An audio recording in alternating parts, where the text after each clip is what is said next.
yeah, there's lots of ways to get this. Pretzels is another easy, bland food that has low fat, low fiber, and you get quick carbs to help you. Okay, here's like an example. Yes. What would you suggest for people that are fasting during Ramadan? Yes, that's challenging, of course. I would say maybe even meeting with someone to like get a plan so that you're not feeling like super dizzy or tired or whatever it is before your training. I've had a couple athletes meet with me to like we try to just do our best basically. But I mean, I wish there was like an easy answer for you. But I would say like obviously follow what you need to follow, and then we'll make it work as much as we can to make sure it's like safe for you to run.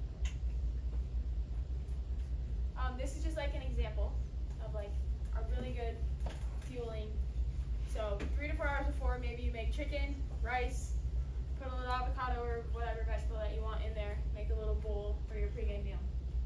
Then you might not be hungry, but 30 to 60 minutes before, so maybe you're in the locker room getting ready to go out there, maybe you're on your way here, whatever it is, a go-go squeeze and a bar.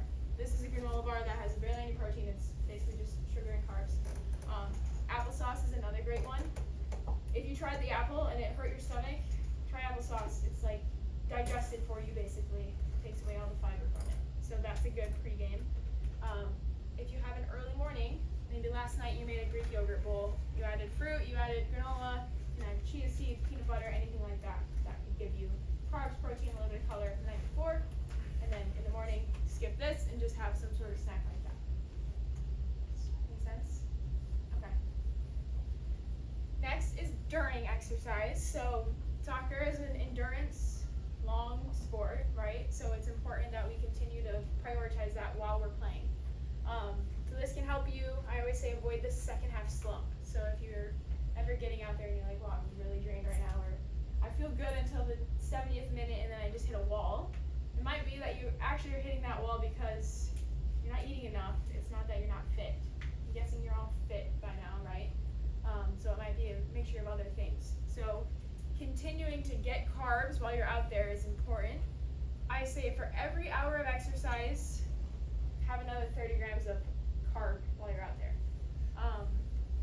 Simple ones, again, it's going to be very similar to those snacks that you had pregame, maybe even simpler, like only the fruit snacks, only the Gatorades, those really just sugar carbs that give you that quick energy. Do you guys ever eat at halftime? Yeah. What kind of things do you eat? Gatorade, Juice, Red Bull, okay. Skittles, I like that. Yeah, coaches are always like, what? You want me to give gummy bears? I'm like, yes, please, give them the gummy bears. It's the same thing as those Gatorade chews that cost 4 times the price, the same exact ingredients.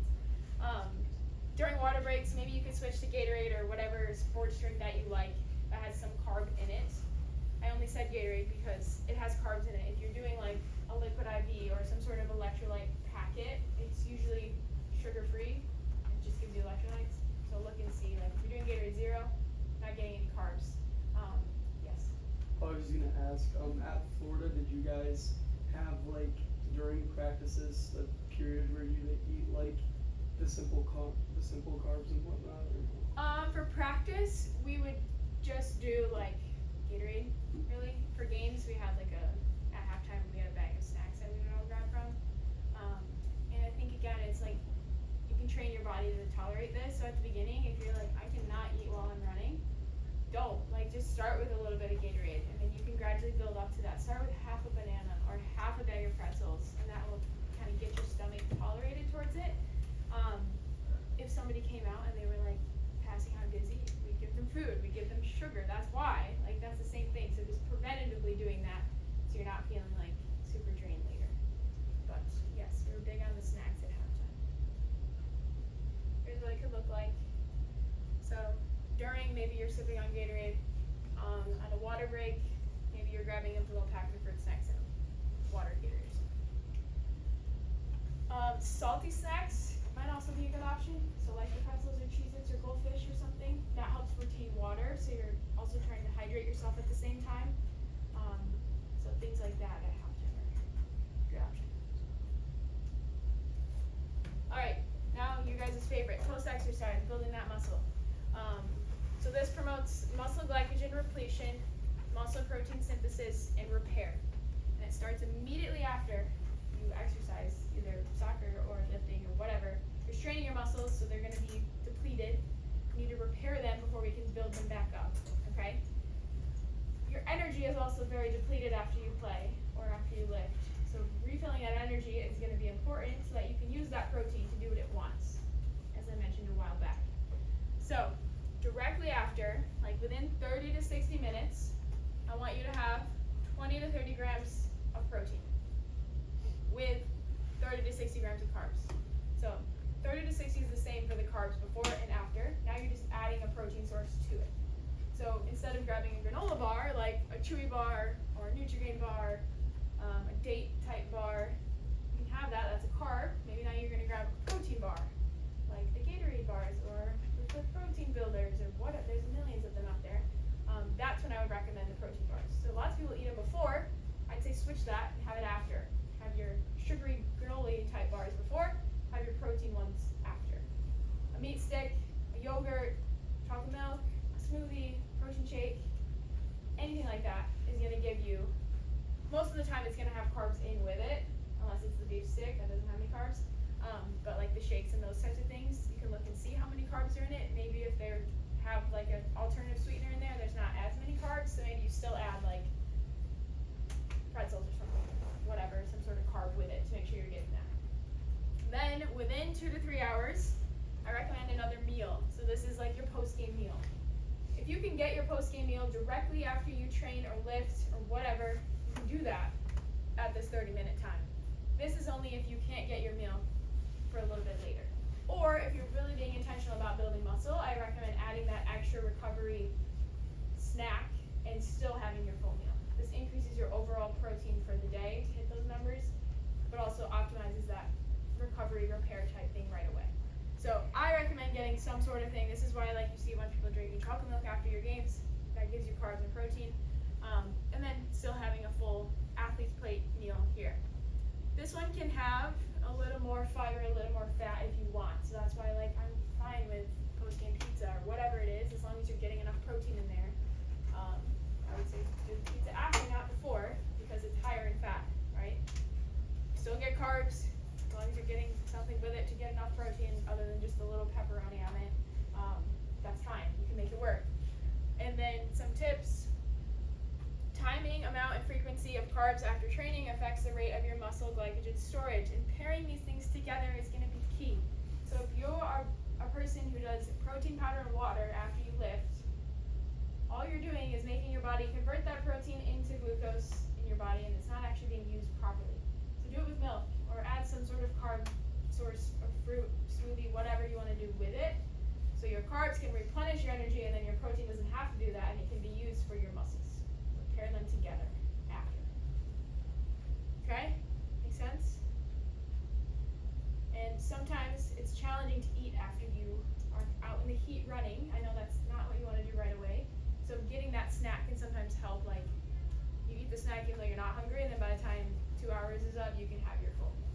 That's also another reason to do that. And if you are someone that struggles with that, choosing like a smoothie or a shake type of thing that's cold sometimes is helpful, rather than like a bar or something that you're like, I can't even eat that right now. Okay? Or chicken. Probably don't want that right after you run. Questions? Here's what it could look like.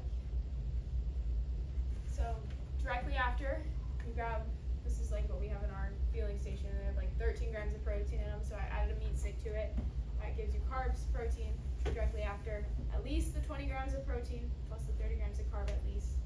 And then maybe Chipotle, you get all the things, rice, chicken, beans, color, all that. And tips is do it within that timing to really optimize recovery and starting again, because I know you guys are back to back to back when season starts. So it's almost like your post game turns into your pre-game really quickly. So. Good? Alright. Here's a summary. So I know I said a lot of words, and we'll send this to you if you want to digest it a little better. But if training's in the middle, or a game, or whatever, try to have a meal 3 to 4 hours before. If you're in class and you're having your lunch 1 to 2 hours before, and it's a sandwich, you're going to be fine. On a game day, I would say try to do this. If you're going to have practice and it's something a little bit lighter like a sandwich, you could probably digest it a little quicker than your pasta and chicken. Okay? So 3 to 4 hours before you have that large athlete's plate meal, you want carbs, you want protein, you want fat, all the things, color, all that. Again, eating 30 to 60 minutes before, small snack of quick carbs, some fluid, and some water in you. We'll talk about water in a second. During, if you're going to be training over 1 to 2 hours, continuing to have carbs to keep us energized throughout, avoiding that second half dizziness, fatigue, slump, whatever you want to call it. Directly after, we have another snack, carbs. Now we're adding protein in with it. You still need fluid. And then after that, within 2 hours, another full meal. This one can be more lenient on what types of foods are in it, but you still need to hit those carbs and protein amounts. Okay? Perfect. Last but not least, time are we at? Perfect. Hydration. So this is also really, really, really important. I'll tell you some importance of hydrating. So first, dehydration negatively impacts performance and can cause that early fatigue. So again, maybe you are having your fruit snacks at halftime, but you didn't drink enough, and now you're still tired. So it's together. They're both very important. Water and electrolytes are lost in your sweat.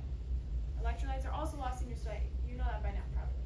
So making sure we're getting some sort of electrolyte replenishment afterward is recommended.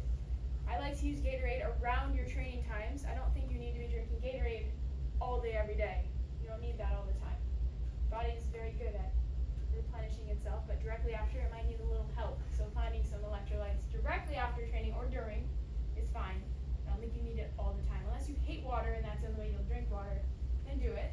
But if you're like a normal human, you don't need electrolytes all the time.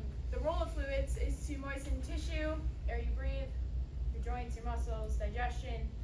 It's also helping transport nutrients, oxygen to your muscles. So another big piece that we're not talking about today, but those micronutrients, like the fruits and vegetables, those things are helping those macronutrients work in your body. So again, athletes say, like, I don't need fruits and vegetables, I need energy foods, which is true, but you can utilize them a lot better if you have those other helpers in there, like B12, like someone mentioned. Very important for that. Helps utilize those things. It helps regulate your body temperature, blood flow, your joints. Your muscles are 75% water, and 75 to 90% of your brain tissue is water. So there's a lot of water inside you. You need a lot of water, especially when it's soccer season and preseason and it's hot. Even when it's not hot, you need a lot, but this makes it even harder because you're sweating a lot. So how much do you need? This is at a baseline with no activity at all. You need about half your body weight in ounces. So if you weigh 180, you need about 90 ounces of water per day, which is about 3 of these Gatorade full of water. That's with no activity. When you add activity, this is how I would recommend doing it. So you can think of it kind of like your plates, like your pregame, your during, your after. So before, I want you to have at least 16 to 20 ounces 2 to 3 hours before. So that's with your pregame meal. Works out great. You just have a full bottle of water before you play. That gives you time to not feel like water loaded when you go out there and run. During, I would say keep sipping. It's less calculated, but about 3 to 8 ounces every 15 to 20 minutes of activity. Obviously, if you're playing a game, you don't have water breaks every 15 to 20 minutes. That's fine. Do your best. And you can kind of listen to your hydration cues of if you're thirsty or not while you're playing. And then after, you want about 16 to 24 ounces for every pound lost. So at Florida, we would weigh in and weigh out for every single practice to see how much water we lost. And then it would pop up and say, this is how much water you need to drink to replenish that. That's about 16 to 24 ounces per pound. So if you guys are losing, you're probably losing at least 2 to 4 pounds every single practice of just water. You need like at least 2 to 3 of those things after you work out to replenish them. Okay? And that could be, you're having it during, but that's like typical. So I would say generally you're losing about 2 to 3, 4 pounds. So a couple of those Gatorades to replenish after you treat. So that's on top of these 3. You need about, I don't know, 2 to 3 more depending on how much you're sweating and playing and all. So like, if you have an 8 a.m. practice, is it sufficient enough to drink like a bottle before we go to bed? Or should we, how do we get that water? Yeah, I would say again, just like we talked about with eating, sometimes it's not practical to wake up 3 hours before and drink a bunch of water. Do your best to like overhydrate so that you can feel good in the morning. Have a little bit, maybe you do 12 instead of the 16 to 20. I've seen lots of people wake up and just chug water, which is fine if that's the way that you're going to get water down. But yeah, I would say you can prioritize it the night before and then do that. Do you guys ever do hydration testing or anything? No? That's fine. Is there like so like when you are drinking the bottle of water, like is there a difference between just hammering it down versus like slowly doing it over like say like an hour? No, other than you're gonna feel like you just hammered it down. That's all. You're gonna feel like when you go like this, you can hear the water. It might happen if you're running.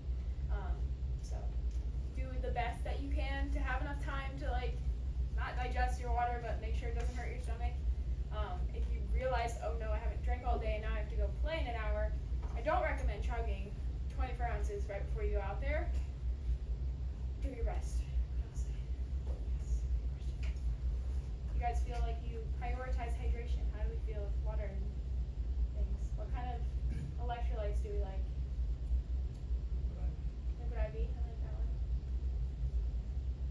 What else? Pedialyte, nice. The OG. Anyone else?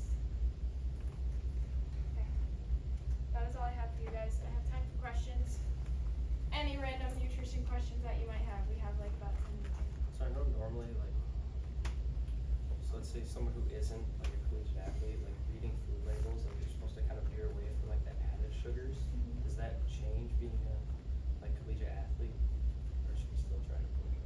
I would say if you're intentionally fueling around your training, those added sugars are not going to be a problem pre-game, during, those types of things. On a day-to-day basis, as a general nutrition advice, you don't need a ton of added sugar. You get sugar from your breads and your fruits and things like that naturally. So on a Saturday and Sunday when you have the weekend off, you don't need to be eating a bunch of gummy worms and Gatorades and Cheetos. During, it might be helpful. So I'm not saying cut those foods completely out, but make sure they're in moderation when you're not training intensely. But sometimes the added ones are helpful when you are playing. Anything else? Random nutrition questions? Right here. Yes. What do you think about caffeine? I have a whole presentation on caffeine that I didn't add in it, but I think it can be beneficial for athletics. To a certain extent. I'm definitely not a huge fan of energy drinks. The one that is actually allowed in the NCAA is the Red Bull. Whoever said that, it's allowed, which is fine.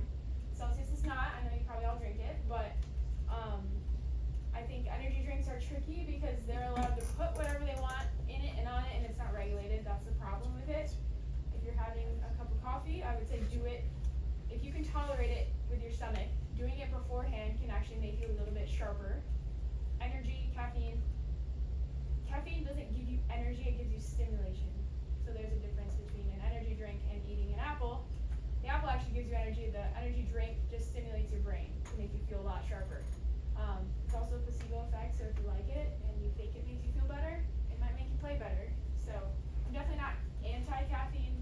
There's limits to it, like they recommend nothing over 400 milligrams. And I wouldn't do it like directly before you play just because of the side effects that you might get from it.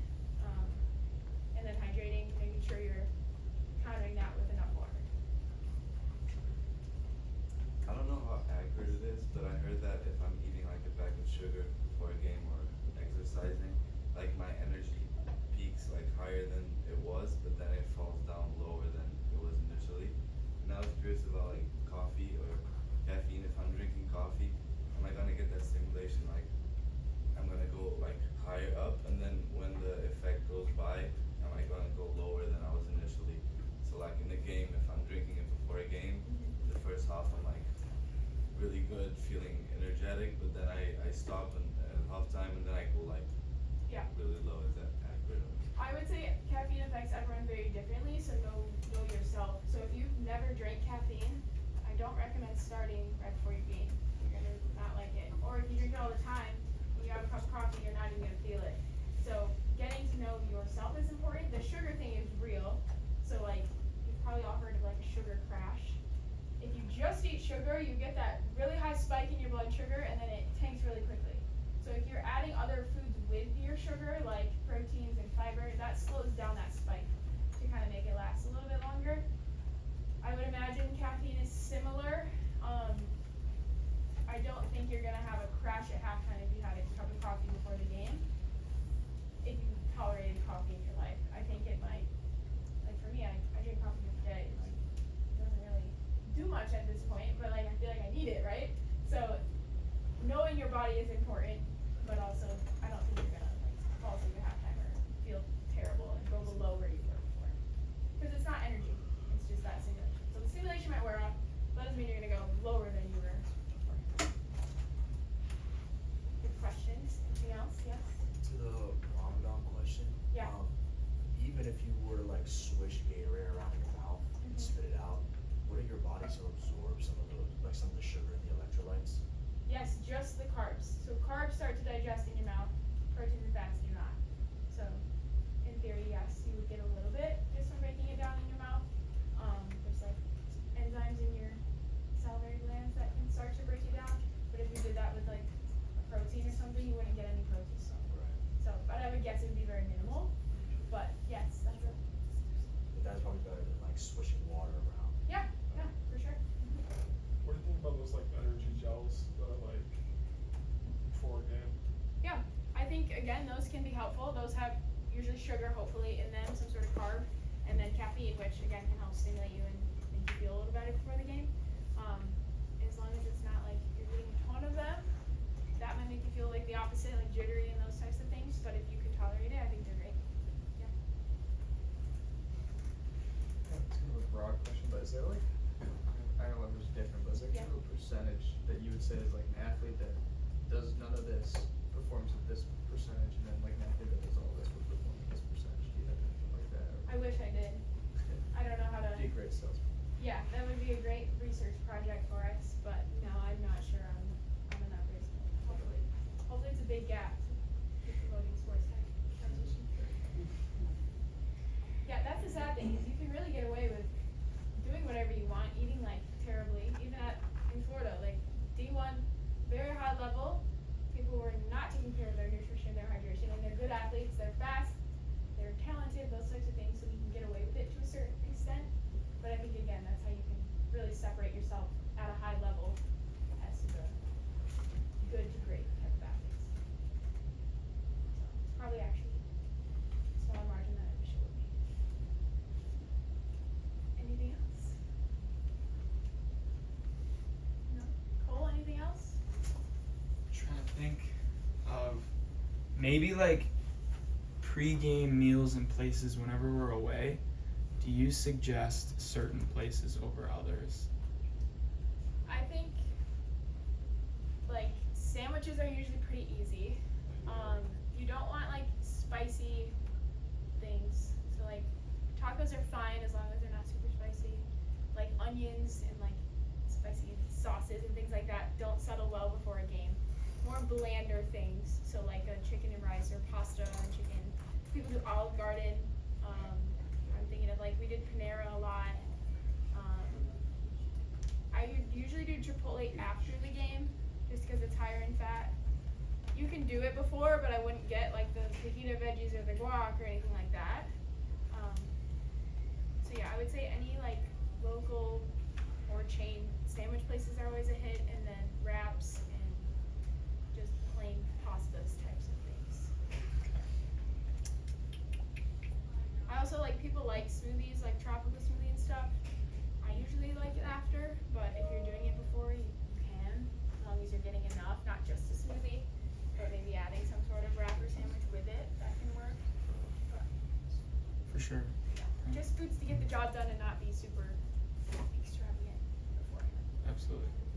I don't think I have anything else. You covered a lot. Thank yeah, you. that was good. You guys had great